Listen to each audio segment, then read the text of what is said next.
नमस्कार। मैं doctor Bela Mathur, associate professor, government college Bundi, drawing and painting. जैसा कि मैं आपको बता रही थी कि किस तरह से आधुनिक कला में पूर्व के जो चित्रकार थे, प्रभाववादी चित्रकार थे, उन्होंने किस तरह से आधुनिक कला को प्रारंभ किया है। जो मैंने आपको अपना पिछला वीडियो जो बनाया है उसमें मैंने यही दिखाने का प्रयत्न किया है कि 18वीं शती के मध्य में फ्रांस में किसी राष्ट्रीय महत्व की कला का निर्माण नहीं हुआ था मध्य तक, लेकिन ईस्वी 1516 में लियोनार्डो दा विंसी, एक इटालियन कलाकार को फ्रांसिस प्रथम ने अपने दरबार में स्थान दिया था और फ्रांस में इटालियन, डच और फ्लेमिश चित्रों की मांग थी। जॉर्ज द लातूर, लोरे, लुई लर्ने को छोड़ फ्रांस में कोई भी कलाकार विश्वविख्यात चित्रकार नहीं हुए थे। विश्वविख्यात नहीं हुए कोई भी कलाकार, है ना। और लोरे और पुस ने इटली को अपना निवास स्थान बना लिया।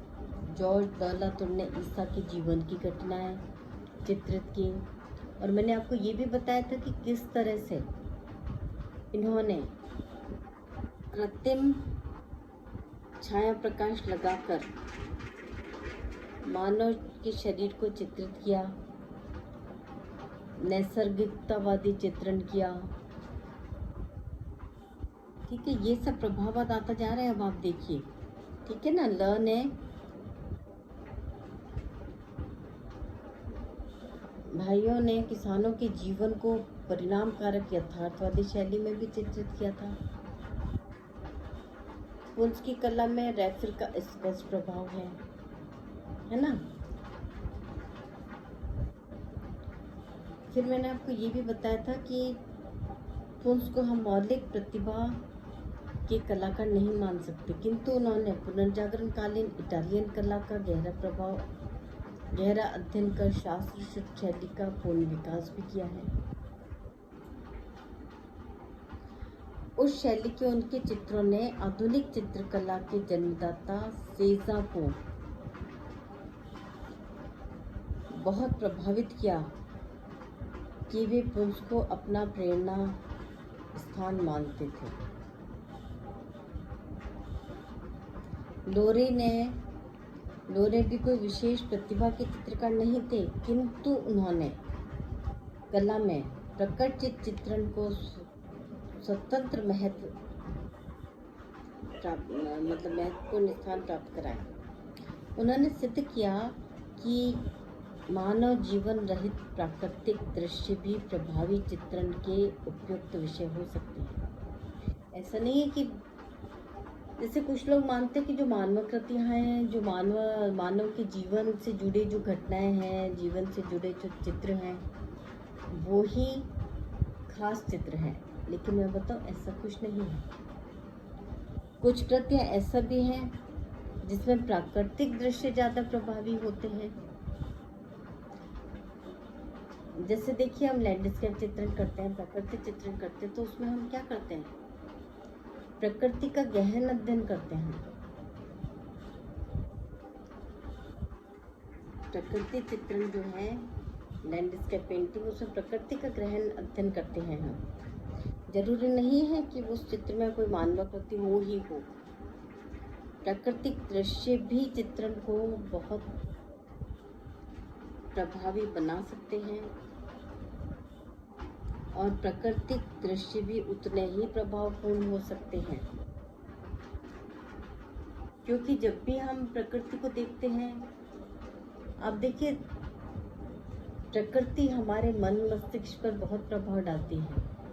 एक प्राकृतिक दृश्य है, आपको सूर्योदय के प्रभाव में उसका कुछ अलग ही अंदाज में वो दिखेगा, क्योंकि जब सूर्योदय होता है तो हर चीज़ में एक ऑरेंज कलर का शेड आ जाता है। एक नारंगी जो है लालिमा युक्त एक वातावरण हो जाता है। लेकिन जब तेज धूप आती है तो वो ही प्राकृतिक दृश्य जो है वो हमें येलोपन पे दिखाई देता है। उसमें एक धूप का आवरण आ जाता है उस दृश्य के ऊपर।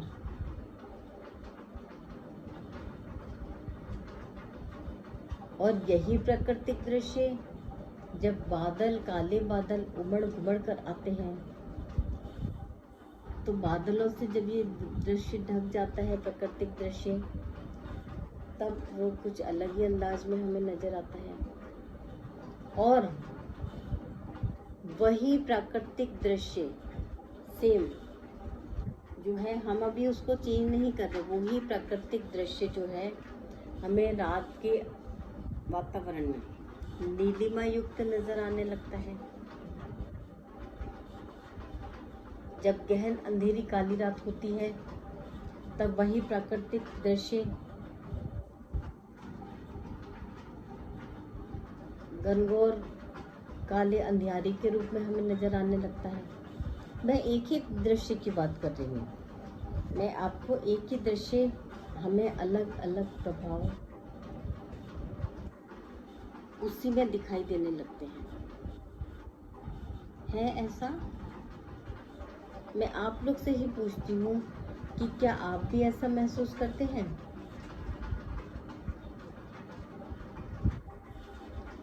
देखिए, हम सब अपने मन मस्तिष्क में इस चीज़ को बहुत अच्छी तरह महसूस करते हैं कि एक ही दृश्य में सूर्य के बदलते हुए प्रभाव हैं, सूर्योदय की रंगीन छटा है, सूर्यास्त की लालिमा है, बादलों की काली घटा है। एक ही दृश्य में हर छोटी छोटी चीजों से बदलाव आना स्वाभाविक है।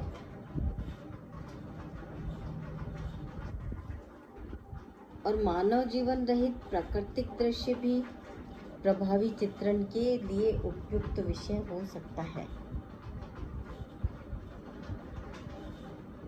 ऐसा लोरे का भी मानना है।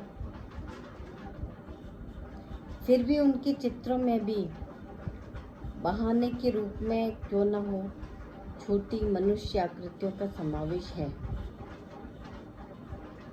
देखिए, जब भी कोई कलाकारी प्रारंभ करता है, आप ये सोचिए कि वो किसी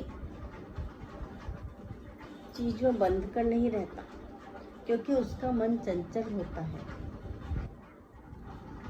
और वो सभी तरह के दृश्य को अपने चित्रों में स्थान देना चाहता है। अभी हम सोचे मानवाकृतियाँ नहीं बनाएंगे। देखिए, मानवाकृतियाँ बनाते हैं, छोटे बच्चे भी बनाते हैं, तो आपको प्रपोर्शन का आइडिया तो होता है। हर बच्चा कुछ ना कुछ बनाता है। छोटे बच्चे जो प्रकृति में जो भी चीज़ देखते हैं, चाहे वो गाय भैंस कुत्ते बिल्ली जो भी देखें, हर चीज़ को वो अपने तरीके से बनाता है। वो बाल कला है। धीरे धीरे जब उसका मन मस्तिष्क परिपक्व होता जाता है, नए नए विचार उसके मन में आते जाते हैं, तब वो इन चीज़ों को थोड़ा ब्रॉड माइंड से, थोड़ा अपने मस्तिष्क से उस चीज़ को सोचता है गहनता से, क्योंकि अब उसका दिमाग जो मस्तिष्क है वो परिपक्व हो गया है। तो गहनता से सोचता है तो उसकी कला में भी वो परिपक्वता उभर कर आती है और उसकी कला में दिखाई देने लगती है। तो ऐसा नहीं कि लोरे ने प्रकृति दृश्य को तो स्थान दिया है चित्रों में,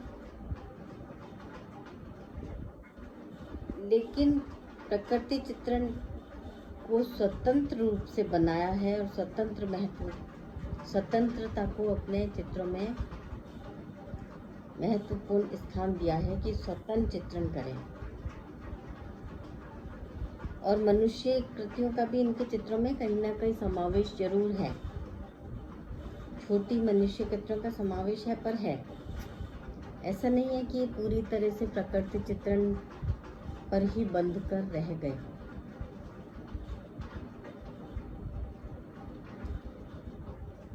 अब देखिए, मैं आपको एक बात बताऊं कि हम अगर 18वीं सदी की ही बात कर लीजिए, अगर आप 18वीं सदी के प्रारंभ में फ्रांस की दरबारी कला में एक नई शैली ने जन्म लिया।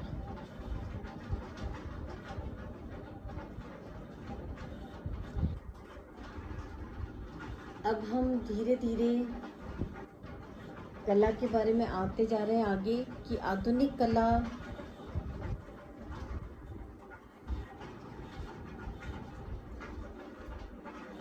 कैसे आगे बढ़ी।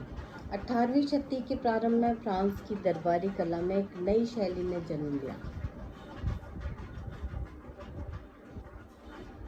इस शैली पर समकालीन जो वास्तुकला था उसका स्पष्ट प्रभाव था जो रोकोको शैली कहलाती है। यह शैली रोकोको के नाम से प्रसिद्ध हुई। इस शैली के कलाकारों में वातो, बुशे, फ्रागोनार व बिजी लंब्यो प्रसिद्ध हैं। सामर्थ्यशाली अंकन पद्धति के बावजूद नाटकीय अभिनय, काल्पनिक वातावरण, भावनाओं के अतिरंजन के कारण अभिव्यक्ति के विचार से अगर देखा जाए तो रोकोको शैली के चित्र बड़े अस्वाभाविक दिखाई देते हैं। समकालीन धनिक वर्ग और प्रतिष्ठित समाज की कल्पनामय जीवन के प्रति रुचि बढ़ जाने के कारण रोकोको शैली के चित्रों की मांग थी और इस शैली को बहुत प्रोत्साहन भी मिला। ऐसा नहीं है, रोकोको शैली को बहुत प्रोत्साहन मिला क्योंकि जब नवशास्त्रीयतावाद का उदय हुआ था, आधुनिक चित्रकला में नवशास्त्रीयतावाद का जब भी उदय हुआ उससे पहले रोकोको शैली ही प्रचलन में थी। अब मैं आपको रोकोको शब्द की उत्पत्ति जो है वो फ्रेंच शब्द से हुई, रोकाई से हुई है, जिसका अर्थ सीप। रोकोको शैली में जैसे सीप के ऊपर जिस प्रकार गतिमान वक्र रेखाएं होती हैं, उसी प्रकार की रेखाओं को रोकोको शैली में प्रधानता से उकेरा जाता था, बनाया जाता था। जैसे सीप में नहीं होती पास पास बिल्कुल सिमेट्री से रेखाएं, बिल्कुल जैसे लाइन खींच के बराबर की लाइन स्केल से नाप कर रेखाएं बनाई गई हो। गतिपूर्ण रेखाएं थी, वक्र रेखाएं थी। सीप के ऊपर जिस प्रकार सीप, या आपने शंख देखा होगा, सीप देखा होगा, तो आप देखिए एक सिरे से रेखा चालू होती है और दूसरे सिरे तक बिल्कुल बराबर चलती जाती है। तो वो बहुत सुंदर लगती थी, गतिमान रेखाएं थी। उसी प्रकार की रेखाओं का रोकोको शैली में भी बहुत प्राधान्य था, यानी वो प्रधानता के साथ वो रेखाएं वहाँ बनाई जाती थी।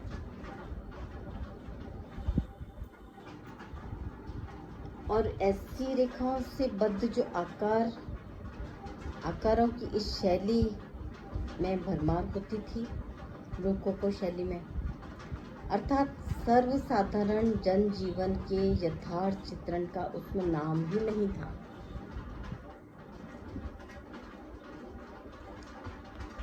इस शैली के चित्रों में अधिकतर नायक नायिकाओं के सदृश, यानी नायक नायिका तो देखिए करीब करीब हर शैली में बने, काल्पनिक स्वर्ग समान वातावरण में बनाए गए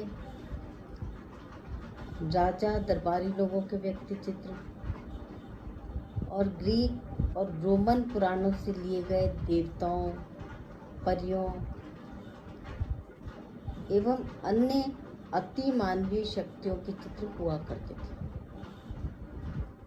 कलाकार ब्रोंज वस्तु चित्रण के लिए प्रसिद्ध कलाकार शार्ट को छोड़ 18वीं शती के मध्य तक फ्रेंच कला राज दरबार तक ही सीमित रही। धन्यवाद।